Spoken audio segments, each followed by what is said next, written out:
Hello friends, welcome back to the series of lecture. This is the 8th lecture of this series of CPC and we are continuing with section 20. Now read it again. Subject to the limitations aforesaid, every suit shall be instituted in a court within the local limits of whose jurisdiction the defendant or each of the defendants where there are more than one at the time of the commencement of the suit actually and voluntarily resides or carries on business or personally works for gain. Now I told you in the last lecture, the doctrine of equity acts in personam applies, which means if A has to seek equity, equity means justice, remedy from B, then he has to act against the person B. So wherever B is found, he has to act personam B. Wherever B founds, wherever B resides, works or does business, the suit shall be filed there. Resides, work or does business, the suit shall be filed there. And there is also a point in clause C, the point of cause of action. Wherever the cause of action has arisen, the suit may be filed there as well. If you see the third clause, the cause of action wholly or in part arises. Means you can file the suit if it is a single defendant. You can file the suit if it is a single defendant. For example, A versus B. You can file the suit wherever B resides. If there is suit between A and B, wherever B resides, wherever B works personally for gain, or wherever he does business, plus you can file the suit wherever the cause of action has had arisen. And arisen of cause of action means wherever the right was violated. Wherever the right was violated. Violation of right. अब contract के cases में wherever the contract was signed, यहाँ भी contract sign हुआ था, and wherever the breach was committed. मान लो ए और B के बीच कॉन्ट्रैक्ट हुआ था, ए और बी के बीच में कॉन्ट्रैक्ट हुआ था से दिल्ली में, और उसका परफॉर्मेंस होना था कानपुर में. The performance of the contract was to be done at Kanpur. Suppose a part of the performance is to done at Kanpur and part at Lucknow. Contract का कुछ पार्ट लखनऊ में परफॉर्म होना था और कुछ पार्ट कानपुर में. And the contract was entered into Delhi. So wherever the contract was entered into, that is also the place of cause of action, that is Delhi. And wherever the contract was breached, that is Lucknow or Kanpur. And therefore Kanpur, Lucknow and Delhi would be the place of cause of action. Delhi में contract sign हुआ था, perform होना था कानपुर में partly and partly Lucknow में. Wherever breached at Kanpur or Lucknow, or the cause of action will be from the point of the cause of action, we will have jurisdiction at both places, Kanpur, Lucknow and Delhi also. It is all the places wherever the cause of action arose, जहाँ पे contract हुआ वो, जहाँ पर contract breach हुआ वो सारे places, wherever he resides, wherever he works, wherever he does business. So either of these places, so this reside, work and business, 3 plus 3 out Delhi, Kanpur and Lucknow. 6 places. Out of these 6 places, you can file the suit wherever you want. I am again repeating this contract part. Suppose A and B entered into a contract at Delhi. A and B entered into a contract at Delhi. The contract was to be performed at Kanpur. मान लो B को कुछ A को deliver करना था. So the part of the goods you have to deliver at Kanpur and part of the goods you are deliver at Lucknow. अब B commits a breach of contract. अब जब breach हुआ, B ने breach किया, तो obviously Kanpur के लिए breach हुआ क्योंकि the part of the performance will be performed there. और लखनऊ में भी breach हुआ because it was done there. And Delhi जहाँ पर contract sign हुआ था, यहाँ पर sign हुआ था, that will always be the place of cause of action. उसके अलावा जहाँ जहाँ परफॉर्मेंस होना था हर उस जगह पे आप सूट कर सकते हैं. So it is Delhi, Kanpur और लखनऊ. अब you may ask me that मान लो उसने लखनऊ में परफॉर्म कर दिया, लखनऊ वाला पार्ट परफॉर्म कर दिया और कानपुर वाला नहीं किया, तो एक जगह तो उसने परफॉर्म नहीं किया, so it is a case of breach of contract because they are not two contract, it is a single contract. तो आपने अगर दिल्ली में कॉन्ट्रैक्ट किया, कानपुर में ब्रीच किया, लखनऊ में ब्रीच नहीं भी किया, लखनऊ वाला जो गुड्स था वो डिलीवर कर दिया, फिर भी overall contract has been breached, so it will have to be said to be breached because you cannot break it into two parts because the contract is single and therefore the jurisdiction will lie at all these three places still। मान लो contract था, आपको 100 ton coal deliver करना था और उसमें से 50 ton Lucknow में और 50 टन कानपुर में। अब उसमें से 50 टन लखनऊ वाला तो आपने डिलीवर कर दिया, लेकिन कानपुर वाला डिलीवर नहीं किया, तो प्रैक्टिकली देखो तो it is not breach at Lucknow, the breach had been done at Kanpur, so obviously the Delhi will be the place of cause of action, but these 50-50 tons are not two separate contracts, they are not two separate contracts, they are the part of the same contract। उसी contract में आपको 50-50 ton दो जगह deliver करना था। Even if you have delivered the goods at Lucknow, overall the contract has been breached, even though you have performed at Lucknow, and therefore the jurisdiction will lie at Delhi, Kanpur, and Lucknow either, because the contract actually has been breached। अब अगर दो contract होते, उनमें से कानपुर वाला breach नहीं हुआ होता या लखनऊ वाला ब्रीच नहीं होता, एक ब्रीच हुआ, मान लो लखनऊ वाला ब्रीच नहीं हुआ, कानपुर वाला ब्रीच हुआ, then the jurisdiction will be at Delhi and Kanpur, not at Lucknow। But here we are talking about a single contract. If you are not delivered a part of it, the contract will be said to be breached. The contract will be said to have been breached। So is that fine? Now you see the multiple defendants wala case. I'm just repeating in the previous lecture we had discussed the defendant or each of the defendants। अब यहाँ से पढ़ रहा हूँ each of the defendants। Each of defendants where there are more than one at the time of the commencement of the suit actually and voluntarily resides or carries on business or personally works for gain। So here they are saying each of the defendants। Now suppose A has to file the suit against B, C and D, three people। If there are three people in the suit, what they are saying is each of the defendants personally work for gain, carries on the business, each of the defendant personally work for gain, carries on business or resides apart from the place of cause of action। Now suppose B resides here, C resides here and D resides here. This is place number 1, 2 and 3. Then at place number 4 B works here, 5 C works here and at place number 6 D works here। अब तीनों का place of residence अलग अलग है, तीनों का place of work भी अलग अलग जुरिडिक्शन में है, और मान लो प्लेस ऑफ बिजनेस कोई भी नहीं है, और या फिर एक प्लेस ऑफ बिजनेस मान लेते हैं, this is the place where 7 number place where they are doing business and B, C and D, all of them having their business in that particular jurisdiction, and suppose this is the place of cause of action, place number 8।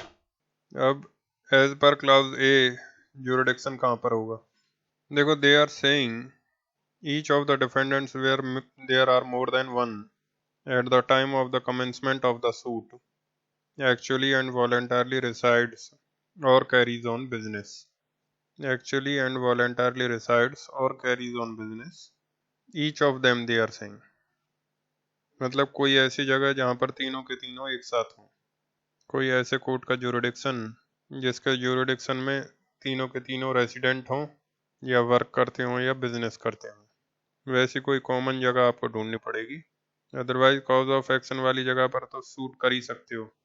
So place number 8 पे तो it is always possible to file the suit, but for these places from 1 to 7, out of these places, which is the common place where all of them are commonly involved, and in this example this is place number 7, so this is the place regarding which you can say each of them carries on his business, each of them मतलब सब, and therefore place number 1, 2, 3, 4, 5, 6 में jurisdiction नहीं होगा.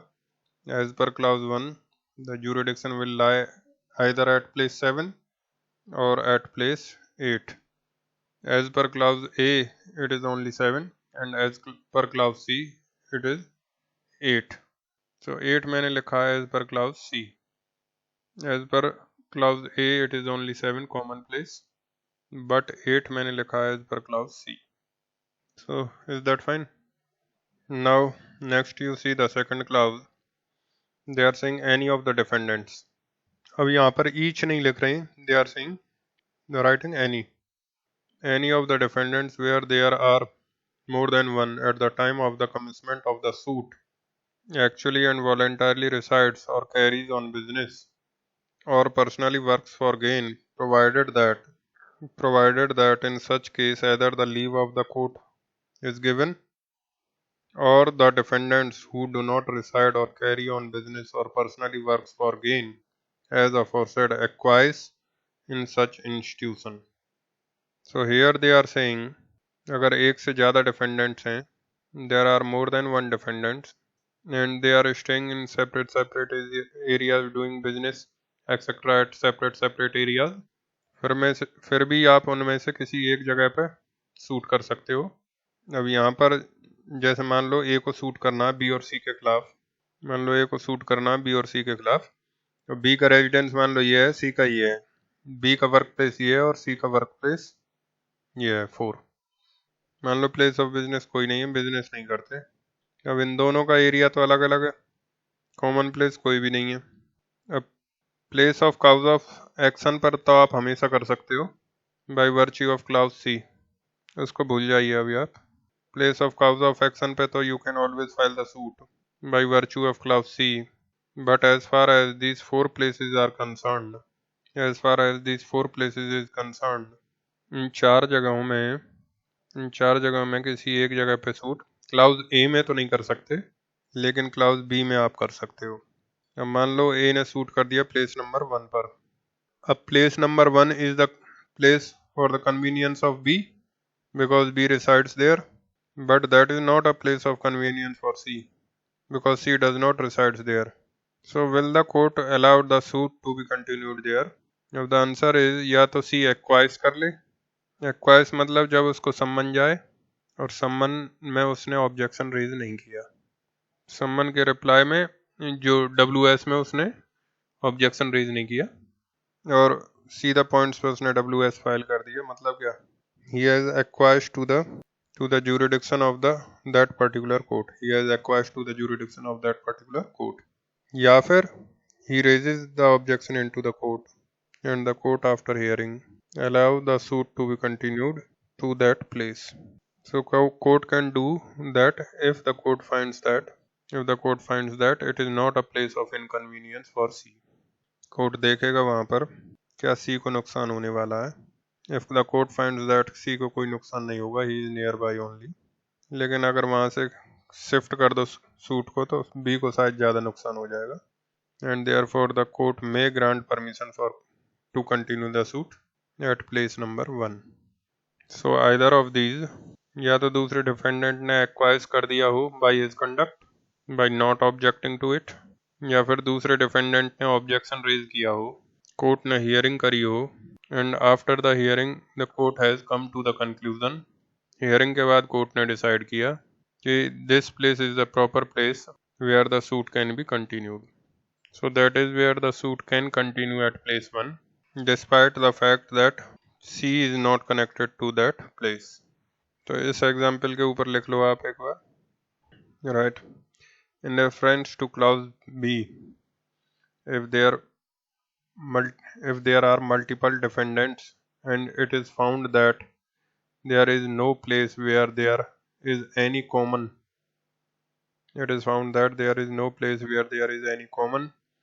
place of work, place of business or place of residence of the defendants, then in such a case the suit can be filed at the place of work, business or residence of either of the defendants.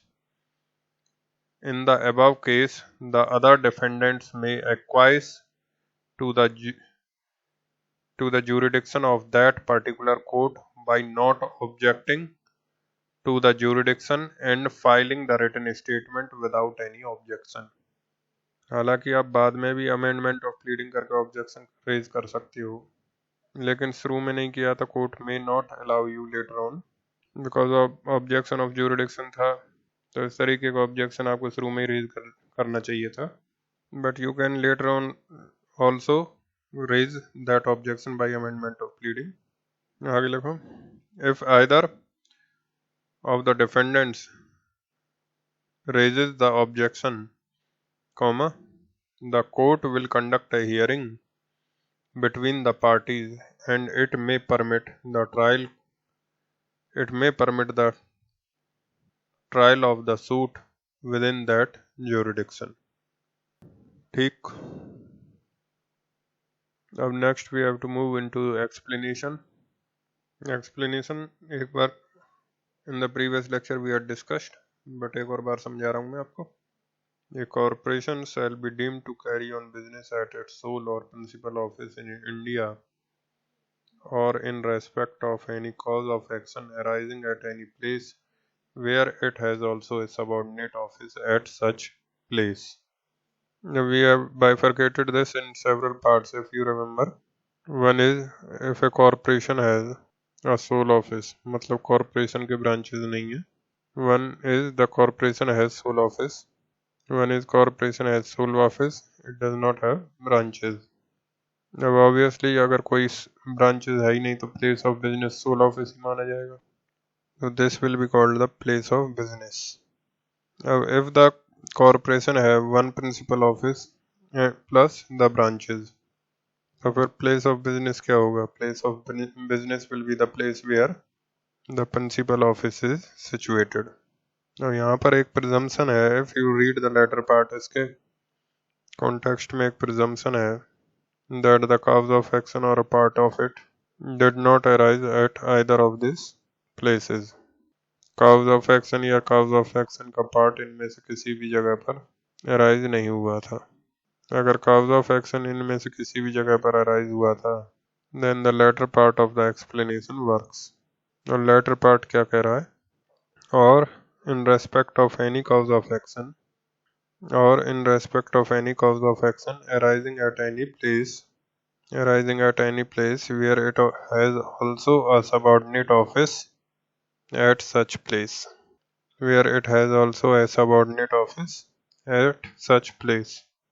ठीक. मतलब तीसरा situation होगा कि उस firm या corporation का principal office भी है और ब्रांच ऑफिस भी है. अगर कॉज ऑफ एक्शन किसी एक ब्रांच ऑफिस पर राइज हो गया है, then for this company or corporation place of business will be what? That branch office. For this company or corporation the place of business will be the branch office. Is that fine? The place of business will be the branch office. अब इसको मैं diagrammatically बता देता हूँ. Suppose this is the principal office. These are the branch offices. Cause of action does not arise as any of these branch offices. मान लो cause of action किसी third जगह पर यहाँ पर arise हुआ है. Then which is the place of business? Then this will be the place of business. 1. Head office. But suppose the cause of action arises here as number 2, branch office. Then this branch office will be called the place of business. ये नहीं, head office भी नहीं और दूसरी branch office भी नहीं. और मान लो कॉज ऑफ एक्शन यहाँ भी अराइज हो गया, दो जगहों पर अराइज हो गया, दोनों branch office. Then these two will be considered to be the place of business. अगर कॉज ऑफ एक्शन यहाँ और यहाँ दोनों जगह पर अराइज हो गया, then these two will be considered to be place of business. मान लो कॉज ऑफ एक्शन इन दो जगह पे अराइज हुआ और साथ में हेड ऑफिस पे भी अराइज हो गया, then the head office plus the two branch offices, all of them will be considered to be the place of business. अगर कॉज ऑफ एक्शन अराइज होता है तो wherever the cause of action arises, wherever मतलब wherever the branch office और head office is there, that place is considered to be the place of business.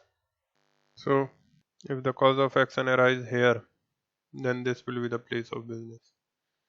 If the cause of action arises here, then this will be the place of business. If cause of action arises here and here also, then these both are the place of business. And the cause of action arises here also, then all three are place of business. If cause of action arises all three places and fourth place also, तो कहाँ suit करोगे? These all three place of business and by virtue of clause C at the fourth place also. तो इधर तीनों जगह suit करोगे क्योंकि तीनों में से किसी भी जगह कर सकते हो क्योंकि तीनों जगह cause of action arise हुआ है और by virtue of clause C wherever the separately cause of action has arisen, there also you can file the suit. So in the last example, the suit can be filed in all four places, including the three offices, including head office, two branch office, and plus the fourth place. मान लो अगर head office में cause of action arise नहीं होता, this will arise in two branch office and this fourth place. Then by virtue of clause C at this place, and by virtue of explanation read with clause A, these two places. इस पे केस लिख लीजिए, Patel roadways limited versus Prasad trading company 1991 supreme court. 3 judges bench. Judgment delivered by N.D. Oja judge. Landmark judgment. Judgment delivered by Justice N.D. Oja. Write down the points. Point number 1. Sole office and no branch offices. That is the situation. Sole office and no branch offices. Thus, place of businesses is the place of sole office. Place of business is the place of sole office. Now the second point, principal office and some branch offices. Principal office and some branch offices. Thus, if the cause of action has not arisen at any of the branch offices nor at the head office, then the place of business will only be the principal office, head office. The place of business will only the principal office, that is the head office. Right? Now third point, head office and branch offices. Thus, if the cause of action arises at any of the branch office, if the cause of action arises at any of the branch offices, then the place of business will be considered to be that branch office and not any other branch office or head office. It was held that the latter part of the explanation after the word or and the comma, ये और के बाद comma लगा है ना, has to be read as disjunctive provision. Disjunctive मतलब separate. Has to be read as a disjunctive separate provision. And therefore in reference to the latter part, the words in respect of any cause of action, inverted commas में, the words in respect of any cause of action refer to the cases where the cause of action arises at a branch office. Full stop. The words inverted comma at such place, inverted comma closed, in the last part of explanation clearly declared that if the cause of action had arisen at a branch office, then the place of business will be considered to be only such place. Such place मतलब such branch office. Thus, by corollary, corollary मतलब implication, COROLLARY. Thus, by corollary, if the cause of action arises at more than one branch office or at the head office, then all such place will be called the place of business. Then all such place will be called the place of business. All such places will be called the place of business. अब एक और case लिखिए, new Moga transport company versus United India insurance company limited 2004 supreme court. It is the two judges bench following the earlier judgment. It is not a larger bench, so following the same judgment of Patel Roadways. In judgment delivered by Arjit Pasaya Justice, it was two judges bench. तो landmark कौन सा हो गया? Patel Roadways. So in this case also held the same judgment only, upheld it. Now what you have to appreciate is territorial jurisdiction के लिए general provision जो section 20 था वो हम कर चुके, बस उसमें एक पार्ट रह गया, that is actually and voluntarily resides etcetera, otherwise the topic is over. बस एक पैराग्राफ इसमें ऐड करना होगा जो हमने पढ़ा है कि प्लेस ऑफ बिजनेस किसको माना जाएगा, दैट वी हैव अंडरस्टूड. लेकिन सूट कहाँ फाइल होगा? कंपनी और कॉरपोरेशन के केस में, या तो प्लेस ऑफ बिजनेस पर या कॉज ऑफ एक्शन पर. अब मान लो ये हेड ऑफिस है, ये ब्रांच ऑफिस है. अब कॉज ऑफ एक्शन यहाँ राइज हुआ है तो by virtue of cause of action भी तो आप यहीं फाइल करोगे, और by virtue of place of business भी यहीं फाइल करोगे. और suppose there is a third place which is the place of cause of action, यहाँ पे भी कॉज ऑफ एक्शन अराइज हुआ, तो you can file the suit here by virtue of clause C and you file the suit here by virtue of clause A read with the explanation. तो इसके ऊपर एक last paragraph आप लिख लो, add कर लो.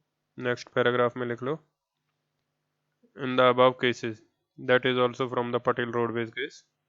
In the above cases, the suit can be filed at the place of business or at any other place where the cause of action may have arisen by the virtue of clause C. By virtue of clause C. अब इसमें एक आखिरी point है, मान लो A, B और C के खिलाफ suit करना चाहता है. अब A एक ये this one place is a jurisdiction where B reside करता है and C यहाँ पर वर्क करता है. Both of them are not residing. One of them is residing and another is working in this jurisdiction. अब सवाल है, can A file suit here by virtue of clause A? या फिर जरूरी है कि दोनों उस पर रिसाइड करें, या फिर दोनों उस पर वर्क करें, या फिर एक रिसाइड करे दूसरा वर्क करे, या एक वर्क करे दूसरा बिजनेस करे उसी प्लेस पर. That way you also you can file the suit there by virtue of clause A. अब देखो logic and policy says yes, क्योंकि पर्पस ये नहीं है कि दोनों रहते हैं हियर, पर्पस ये है कि दोनों वहाँ पर फाउंड हैं कि नहीं. तो एक वर्क की वजह से फाउंड है और एक रेजिडेंस की वजह से फाउंड है. So practical they both are present there, one because of work and other because of residence, and therefore the suit can also be filed at such place also. It is not by virtue of clause B, but it is by virtue of clause A, because each of them has got some connection with that place. One of them has got the connection with of residence, and another is having the connection of work. Another has the connection of work. तो इसको भी आप लिख लीजिएगा कहीं पे. जरूर नहीं कि दोनों के दोनों एक ही जगह पर रिसाइड ही करें या फिर वर्क ही करें. एक अगर रिसाइड करता है और दूसरा अगर वर्क करता है, मीन्स कनेक्शन होना चाहिए उस जगह से, सेम प्लेस से, तो सूट वहाँ पर कर सकते हैं आप by virtue of clause A. इसमें कोर्ट का परमिशन लेने की जरूरत नहीं पड़ेगी. You will not require to take the permission of the court. तो that is very very important discussion. जो एक्सप्लेनेशन था इसको लाइटली मत लेना, but in exam they are asking questions upon it. They can always ask you. Company या corporation के place of business से related सवाल आ सकता है, पीटी में भी पूछ सकते हैं. अब इसके बाद you have to move in section 16 and we would continue section 16 in the next lecture. Thank you.